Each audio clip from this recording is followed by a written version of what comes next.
Here's all you're going to need for some basic chicken stock or broth.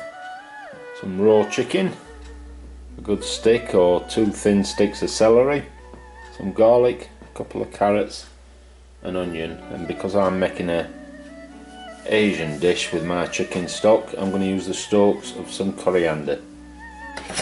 Into a pan, a lidded pan that is, you want one with the lid on.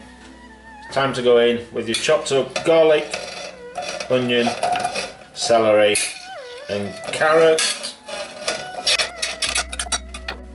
and on top of them in with your chicken, and then fill your pan with cold water. Don't use hot water, let the water heat up.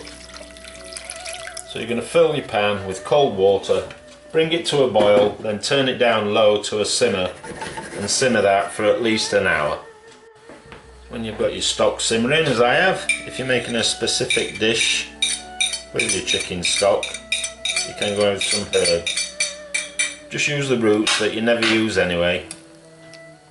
I'm using coriander because I'm going to do an Asian dish, but parsley, basil, whatever you fancy, whatever it says in your dish's recipe, if that's what you're using your chicken stock for, stick your herbs in.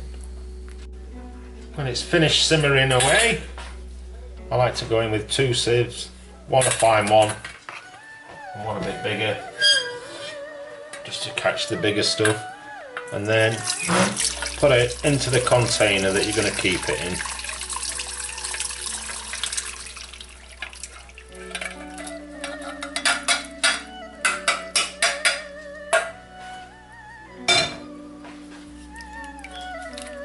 And if you want to get rid of any fat, because you don't want as much fat in there, cover that with a lid, put it in the fridge for a couple of hours, and the fat will solidify on the top and you can just scrape that off. But there you've got some really tasty chicken broth.